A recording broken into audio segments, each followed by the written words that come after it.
My daughter's intentional lies in court led to my prison cell. After 6 months of freedom, I'm starting to execute my revenge plan. Be me, 42 years old? Have a daughter named Rachel? Need to write this down. Can't hold it in anymore. This anger is eating me alive.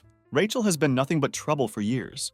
Don't know if it's our parenting, or if she's just wired differently. Feels like she was born to test my patience. She's selfish. She's ungrateful. Never takes responsibility for anything. Wasn't always like this. When she was little, she was sweet. Bit stubborn, sure. Thought it was normal kid stuff. Then junior high hit. Everything changed completely. Started acting like the world owed her something. Like she was better than everyone. Would throw tantrums if she didn't get her way. Slam doors. Scream at us. You name it, she did it. My wife Catherine kept saying it's just a phase. Said she'd grow out of it. She didn't. By the time Rachel hit her teenage years, it was like living in hell. She lied about everything. Where she was, who she was with, what she was doing. If her lips were moving, probably lying. Skipped school so much. Principal called us in for a meeting. Told her she needed to shape up. She just rolled her eyes. Said whatever dad like I was nothing.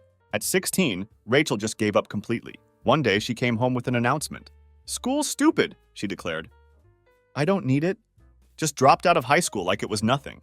Catherine and I begged her to reconsider. Tried everything we could. She wouldn't listen to reason. Just packed her things. Walked right out the door. Didn't even look back. Not a single glance. Ran off with some deadbeat boyfriend.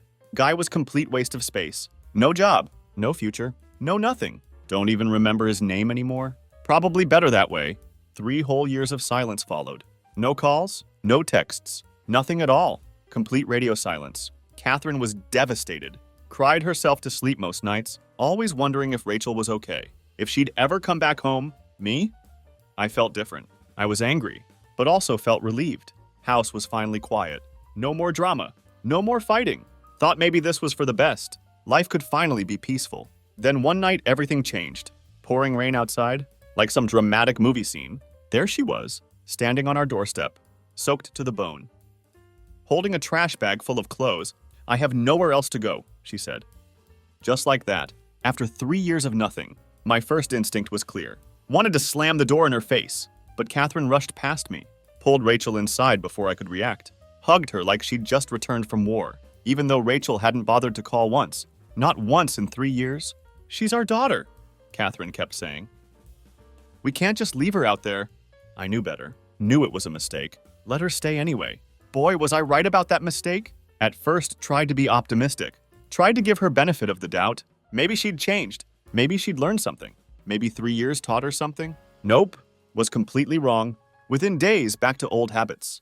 Didn't look for work. Didn't help around house. Did absolutely nothing. Just sat on couch all day, scrolling through phone endlessly. Like some zombie. Ask her to do simple things. Take out trash. Do dishes.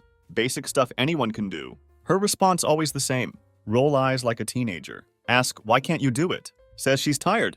Tired from what? Sitting on ass all day doing nothing. Then there were the nights. Leave after dinner. Say she's going for a walk. Gone for hours. Sometimes past midnight. Ask where she's been.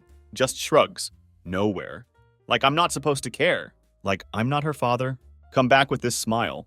Like everything's perfect. No care in the world. Flop on couch. Back to phone scrolling. Like clockwork. Every single time. Try talking to Catherine about it. She keeps making excuses. She's been through a lot. She just needs time to adjust.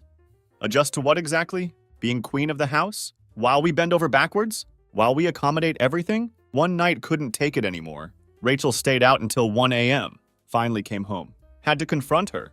Where the hell have you been? She just laughed. Actually laughed at me. Why do you care? That's all she said. Like I'm some stranger. Tell her she needs to start pulling her weight or find somewhere else to live. Her response kills me. You're supposed to take care of me. That's what parents do? Can't believe what I'm hearing. After everything she's done, after dropping out, after running away, after 3 years of silence, still thinks we owe her something? That's when I snap.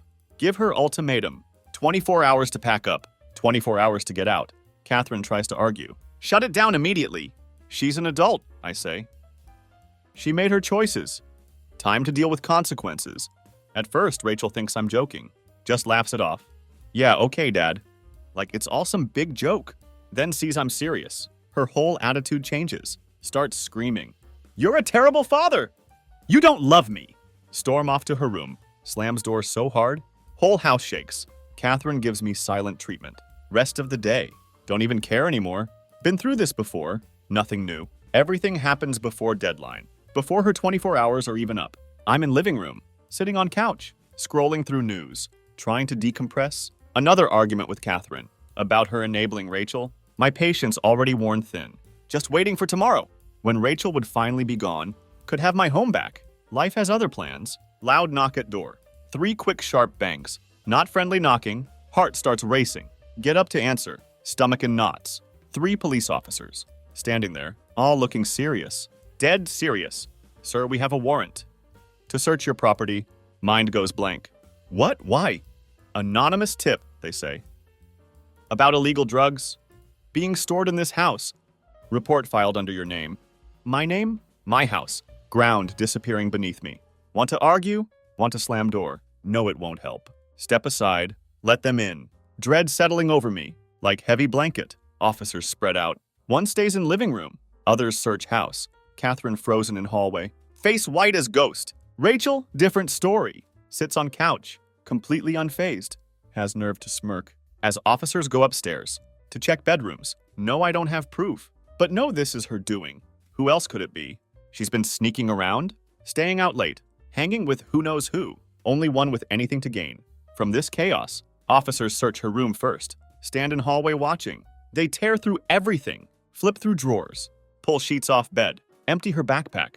Find nothing. Not single thing. Feel tiny bit of hope. Maybe this is misunderstanding. Maybe Rachel didn't do anything. Then they move to my room. Don't think they'll find anything? Why would they? Not involved in anything illegal.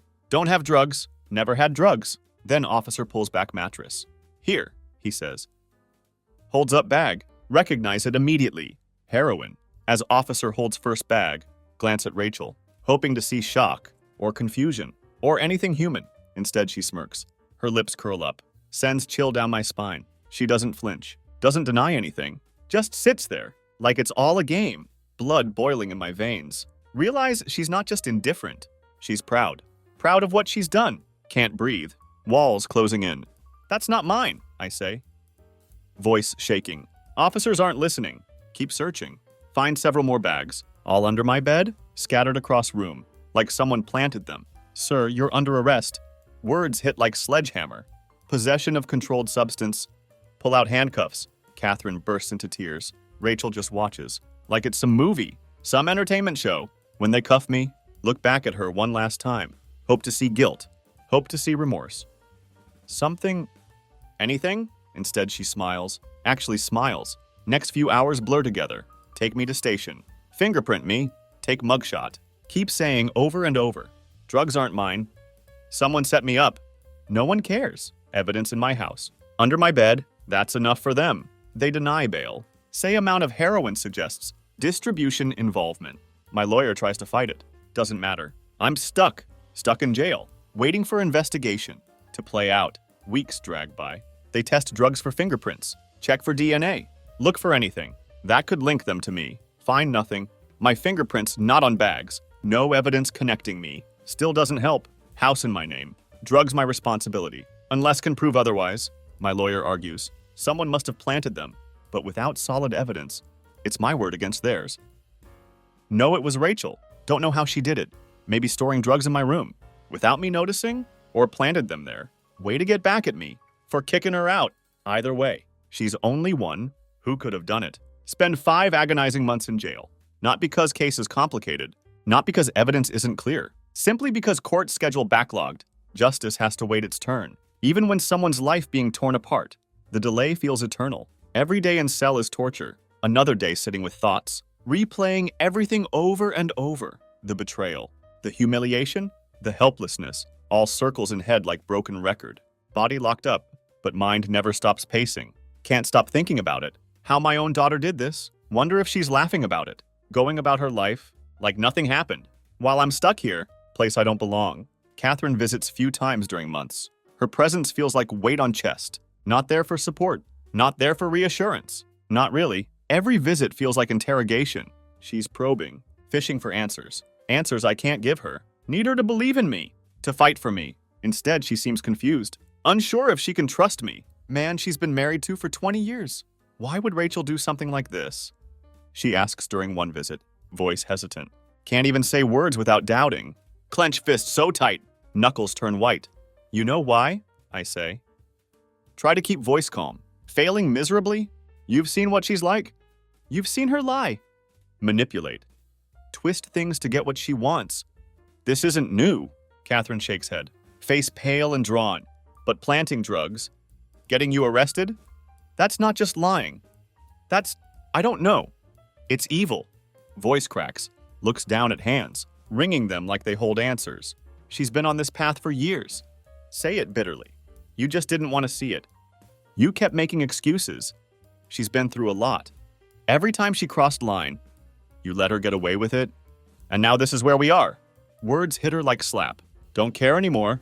Too angry. Too tired. Too broken. To soften truth for her. If she had stood by me, believed in me from start, maybe could have handled this better. Instead, she kept second-guessing, making me feel like I'm on trial. Maybe you just didn't know, she says during another visit, voice trembling. Maybe there's more to this. Stare at her stunned. Can't believe what hearing.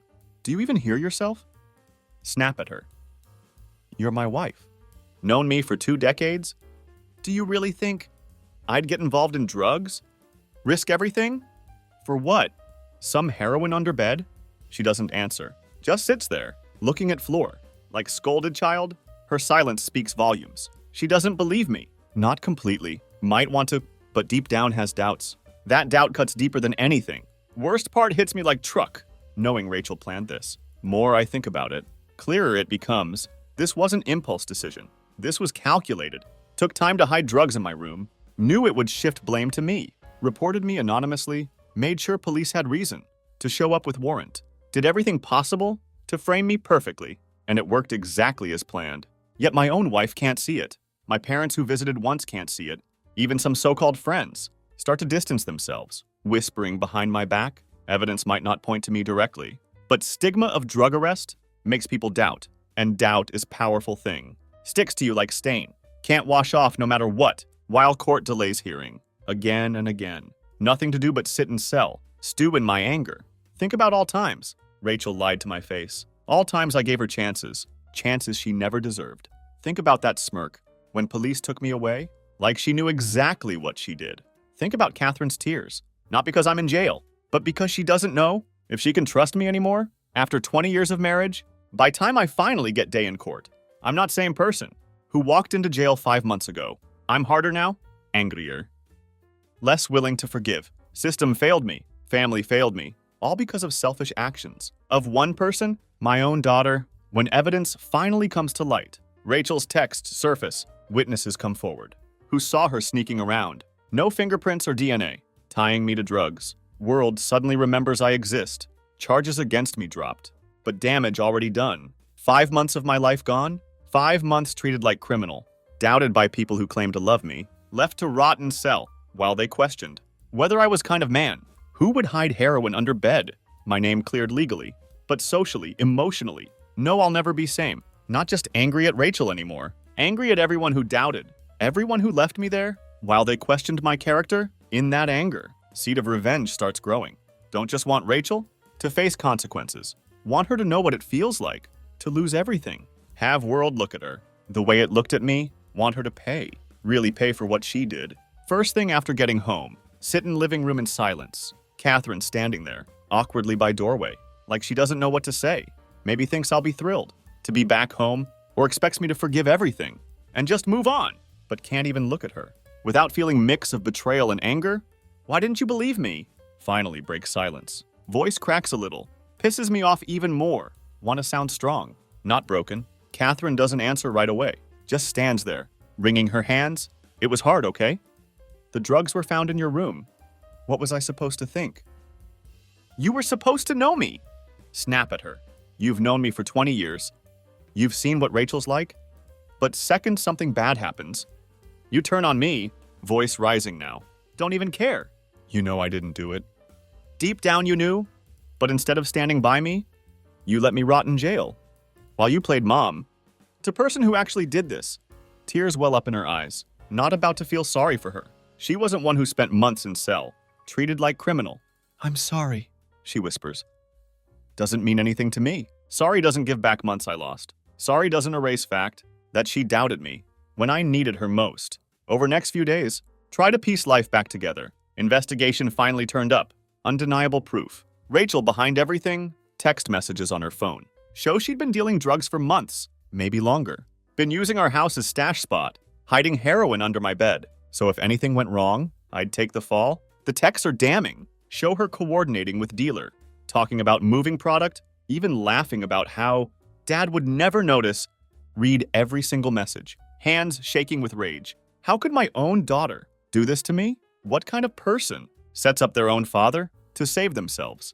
Police also found witnesses. People finally came forward. Seen Rachel sneaking around late night, meeting sketchy people, parking lots and alleyways. One of her so-called friends admitted, Rachel bragged about hiding drugs in my house, thought it was perfect cover.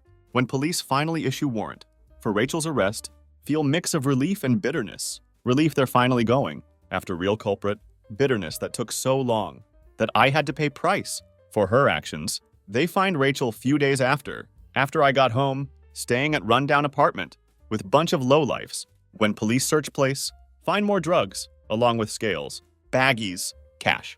Clear as day she wasn't just using, fully involved in drug trade. Thought seeing her arrested would bring some closure. It doesn't. Makes me angrier. She doesn't look scared.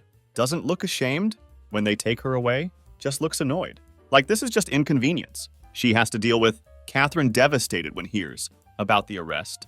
She's still our daughter. Keeps saying over and over, like broken record, she's made mistakes, but she's still our baby. Can't take it anymore. She's not my daughter! Snap at Catherine. Not anymore. My daughter wouldn't do this to me. My daughter wouldn't destroy her family. Just to save her own skin. Legal process that follows. Long, exhausting, messy. Like everything else, Rachel left in her wake. She's charged with possession, intent to distribute, and most painfully for me, false accusations against father. That charge hits like gut punch. Every time hear it in court. Knowing she deliberately orchestrated my arrest, gone out of her way to frame me, watch me suffer, makes blood boil. Evidence against her overwhelming. Texts between her and dealer, witness statements, even her own carelessness. When stashing drugs in apartment, paint damning picture, but damning as it is, doesn't make things easier. Every court hearing, every delay, every smug look she gives, when brought in for questioning, chips away at whatever pieces of humanity still cling to. As part of investigation, Rachel required to take drug test. Unsurprisingly comes back positive, not just for heroin, several other substances, including cocaine and amphetamines. Final nail in coffin. Daughter I once rocked to sleep. Little girl I taught ride bike isn't just liar and manipulator. She's addict and criminal. Seeing results doesn't shock me, but it hurts. One thing to know in your gut, your child on destructive path. Another thing entirely, to see it spelled out in black and white. Part of me wants to feel pity, want to see her as victim of her own choices. But that part drowned out by overwhelming anger, lawyer tells me. Don't have to attend every hearing, but can't stay away. Need to see her face, need her to know. Not going to let her get away. Without seeing damage she caused during trial, her lawyer argues. Rachel's actions result of addiction. Says she wasn't in right mind. When reported me to police, can't stay silent about this. As sit there, know this wasn't desperate mistake. Driven by addiction. Wasn't about weakness or bad judgment. Was intentional. She never been family person. Never cared about anyone but herself. This wasn't about drugs, was about revenge. Wanted to hurt me, put me in trouble, for kicking her out. That much clear. Keep thoughts to myself though. Truth already laid bare. For everyone to see. No need for me to speak. Her actions speak louder than anything I could say. Trial drags on for months, delayed repeatedly by procedural nonsense. Rachel's lawyer trying to reduce her charges. Meanwhile, I try rebuilding. Wreckage of my life. People in neighborhoods still whisper. When I walk by, some still unsure whether I truly innocent. Despite all evidence, Catherine seems to exist in constant state of denial. She's sick, she keeps saying. Like it's mantra, that would make this easier to swallow. She didn't mean it. She didn't mean it. Snap one night after dinner. She knew exactly what she was doing. She wasn't just using, she was dealing. She put my name on police report. How hell do you not mean that? We're her parents. Catherine's voice trembling. No matter what. Not anymore. Say it coldly. Push back chair. Leave table. When verdict finally comes, feels more like formality. then victory. Rachel found guilty on all charges: possession of narcotics, intent to distribute, filing false accusations. Judge doesn't hold back. However, instead of prison, sentences her to serve 8 years in long-term drug rehabilitation center. Judge believes addressing addiction critical to ensuring she doesn't repeat actions. She shows little emotion. As sentence read, only gives slight shrug, like to say, it is what it is. Want to feel relief, but don't. Damage already done. 8 years won't erase. 5 months I spent in cell won't fix relationships shattered or undo stain on reputation. If anything, her conviction feels like closing chapter of book I wish never started reading. After trial, get restraining order against Rachel. Make sure she can never come near me again, even when eventually gets out. Don't want her anywhere near my life. She made her choices. I made mine. For a while can't sleep. Keep waking up middle of night, haunted by everything happened. Catherine, different story. Seems stuck in past. Starts writing Rachel letters in rehabilitation center, trying to keep some sort of relationship alive. At first don't say anything, but eventually becomes too much. What are you hoping to accomplish? Ask her one night. Catch her sealing another envelope. She's our daughter, she says again. That same broken mantra, been driving me crazy for months. She stopped being our daughter. Day she put me in cuffs. Reply with voice cold and sharp. I don't care what she's going through. Don't care if she gets better. She's out of my life. That's not changing. That conversation becomes tipping point. We're no longer on same page. No longer even in same book. Catherine clings to idea of Rachel. As daughter we used to know. Little girl she'd raised. Baby she once held. But that version of Rachel doesn't exist anymore. Not to me. Maybe not to anyone. Becomes clear our marriage won't survive this. Trust between us gone. Eroded by months of doubt, anger, and pain. Catherine doubted me when needed her most. Now trying to hold on to relationship with person who destroyed everything we'd built. How could we come back from that? Answer simple. We couldn't. One night after another, tense argument about Rachel. Finally say it out loud. I don't think we can keep doing this. Catherine looks at me, eyes filled with tears. You're saying you want to leave? I'm saying this isn't working. Voice steady but heavy. We're not same people anymore. I don't trust you. You don't understand me. And honestly, can't stay in this house. Surrounded by everything? That reminds me of her. She nods slowly, wiping tears. I don't want this, but I understand. Agree to separate a few weeks later. She keeps house. One place I don't want anymore. Move into small apartment. Across town, far enough to feel like fresh start. Close enough to handle practicalities of dividing lives. It isn't easy, but it's necessary. Worst part isn't physical separation. It's realization that life we'd built together had crumbled so completely. Spent 2 decades as partners, raising family, building home, only for it to fall apart. In wake of daughter's actions, Rachel's choices didn't just destroy my trust in her. They destroyed my marriage. Worst part of all this wasn't jail time or trial, was realization that life I thought I had never as strong as believed. Marriage had been hanging by thread. Hadn't even realized until it was too late. Maybe someday I'll find way to let go of all this anger, but not today. Today just focus on putting one foot in front of other, keeping Rachel as far away from me as possible. She made her choices. She'll live with consequences, but so will I.